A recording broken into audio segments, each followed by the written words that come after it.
How you doing, Gavin? Steve Ferguson. Nice to meet you. Uncle, I need some money. All right, first up today are the Utah Utes. They are the number 8 seed in the Birmingham Regional. They went 22-8 in the regular season, 13-5 in the Big 12. We're joined today by head coach Gavin Peterson, student athletes Gianna Niebkins and Maya Toure. Coach, if you would please make an opening statement. Yeah, great to be here in Columbia, South Carolina. We are very excited to be participating in the NCAA tournament, fourth year in a row for our program. So it's not lost on us in terms of sustaining that success and continuing to be in this great opportunity in the NCAA tournament. It's not lost on us. We know there are a lot of good teams that aren't able to be playing right now in this tournament. So we're preparing, we're ready to go, and excited to be here. All right, we'll take questions first for the student athletes. If you would raise your hand, we'll get a microphone to you. And we'll start with Pete in the front row here.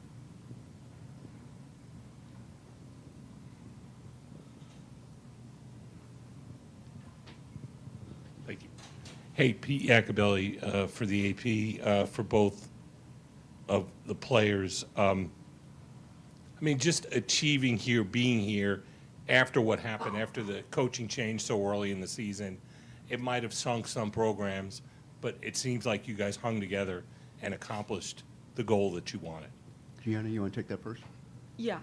I mean, I'd say definitely that's a hard thing just because it's a big change, but it was a very smooth transition. We all know Gavin very well, so that was a very smooth transition. It couldn't have gone any better.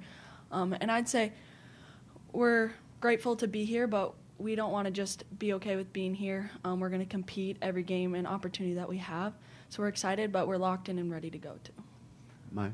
Yeah, I would say it was pretty smooth too. It was obviously like unexpected, and so it was a surprise to everybody. But we already knew Gav, like she said, and also we are, I would say, a player-led program. So we just kept the same habits, working hard every day, the same goals, and we're grateful to be here, and we know we can have a good run in here.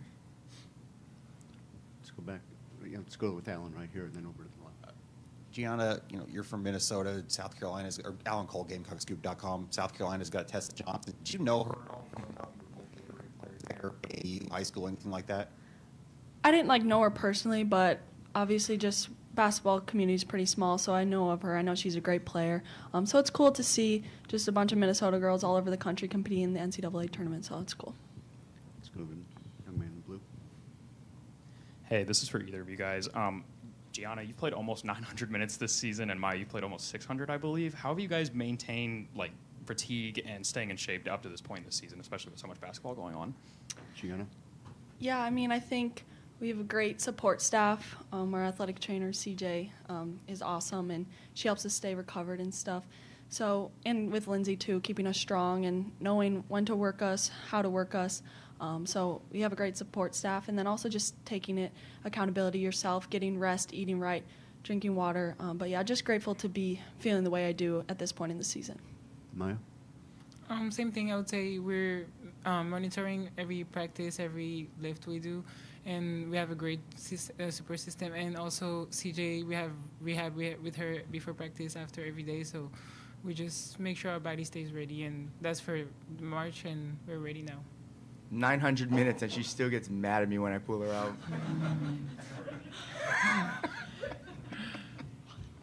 Other question, Matt? Matt Dowell with Watch Fox here in Columbia. For both players, looking forward to a great game tomorrow against Indiana. What challenges do you see from this matchup ahead of your first round tomorrow? Maya, would you take that first? I think they're very physical overall, and obviously we've watched film, then we know our focuses and what we have to do for the game. So we just have to make sure we also stay focused on this and play Utah basketball, and we'll be just fine. Gianna? Yeah, we know they're a great team. They can shoot the ball well. They move the ball well. So we know it's ahead of us, but we're prepared. Let's go back to Pete.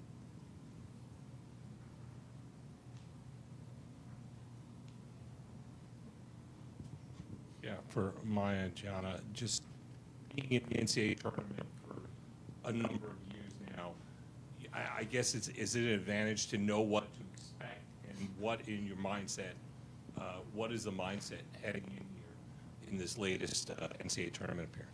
Gianna, you want to take that first? Yeah, I think it definitely helps to have some experience, just the confidence of having been in this situation before. But every year brings something a little different. You know, your team's different, other teams are different.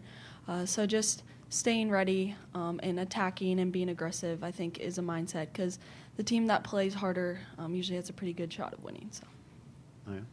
I would say I'm very grateful to have people with experience around me that have been here before. I've never been in the March Madness, but I feel like we're prepared, and I trust all of my teammates and the coaching staff. So it's just we're here, and that's what we worked for. Other questions for the student athletes? Seeing none, we'll take questions for Coach Peterson at this time. And we'll start with the young man in blue.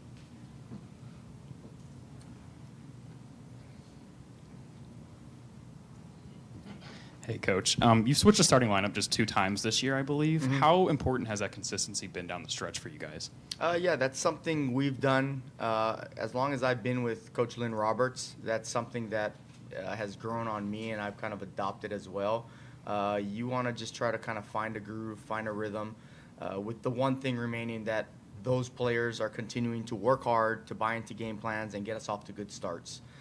So, you know, when injuries happen, and in a basketball season it does, then you just kind of have to adjust. But, you know, no one ever, in our opinion, lose a starting lineup or get out of the starting lineup because of an injury. So a lot of times that person just gets put right back in, and we pick up where we left off. So I think it's very important, because the synergy and the connectivity that those starters have to have is very important, especially to get off to good starts. Pete? Gavin, obviously, it sounds like the players said the transition was fairly smooth. I assume that you knew quite a lot about all the players in the program and you getting things together, but still, there's got to be a sense of pride that this is a dramatic change, and they stayed the course and achieved what they wanted to achieve. Yeah, 100% proud of each and every one of them. It's very humbling and gratifying to know that all the work that you were doing behind the scenes didn't go unnoticed, and people were paying attention. And these guys all know how much I care about them, not just on the basketball court, but off the court as well. And that happens during the relationship building in the recruiting process, and then carries on through. So extremely proud of them. I will reflect at the end of the year, because we've done some really good things since that transition. And it wasn't easy. It's been hard. It's been an adjustment period for everybody. But it's, you know, I'm very fortunate and lucky to have people I can lean on, like our upperclassmen, our senior class, which has left a huge, impactful legacy at the University of Utah. Maya, even though her short time with us, has made an immediate impact. And then you have Gianna and Maddie as juniors that, you know, they are so, I guess, reliable. So, again, I think I hit the lottery in that regard in terms of taking over a program where they were ready to go. I just had to get out of their way. And still to this day, I still got to get out of their way. Let's go to the third row. Hi, Coach. I'm Anna Williams with USA Today. I was just wondering more specifics on that transition as you stepped into head coach, just not only for yourself, but also as the team, and what accomplishments you felt like personally stepping into that role. Just in terms of reflecting, in terms of I wanted to be a head coach. I mean, I got into this profession because I love the game of basketball. I love working with the young student athletes, impacting their lives in that, you know, impactful time of their lives. So it's something I've always wanted to achieve. Never in my wildest dreams did I think I would be taking over at the University of Utah. Always thought I'd have to go, maybe go to a mid-major program and just kind of learn and grow as a head coach there. So this was not on the bingo card. I had no idea it was coming, and when it did, it was like, whoa, here we go. So the blessing, though, of it all was the fact that we had games coming up, a lot of games coming up in the two-week period. So it really didn't give me time to mess up, because all I focused on were these guys and game plans. And so we kind of found our groove, got into a routine that way. And once we did, then I think everybody kind of settled into into the new, and kind of we went from there. But we've done some great things in terms of winning that first game against St. Joe's. I'll always go back to that because it was a whirlwind of a week. We notify our team on Tuesday. We have practice Wednesday. I'm flying out to go meet with our recruits on that Wednesday. Fly back. I think I beat the clock and got right back home before midnight. Then we practice Thursday, press conference Friday, play Friday night. It just was a whirlwind, but that week I'll always remember it. And then the looks on their faces at the press conference, at the game, I just knew that they were sometimes trying too hard to really get me my first win as a head coach. But it's never been about me. It's been all about them. And so I'm so excited and thrilled to be able to lead them and still be able to accomplish what we set out to accomplish and reach the NCAA tournament. Other questions? Let's go to the third row. There. Carter Brown with USA Today. Mm-hmm. Indiana shoots 79% from the free throw line. Are you guys changing up anything defensively to kind of get them off the free throw line? Obviously, they're a physical team. Yeah, we do a pretty good job, and we have done all season long, of staying out of foul trouble, not fouling. It's just something that we've stressed. We really want to be the only ones shooting free throws. We want to shoot more free throws than our opponent makes, right? So it's like, well, we want to make sure we're very disciplined. We do our work early, and then free throws are a part of it. We just can't give them 27 free throws. If we can hold them to 15 or under 15, that's still just a small part of stopping them. They shoot the three ball very well as well. So it's just we have our work cut out for us, but I think we're prepared and we're dialed in. Let's go back to Pete in the front. Yeah, Indiana seems like a team or program that's been a lot like Utah the last few years. You've both been up and down, or mostly up among women's basketball teams.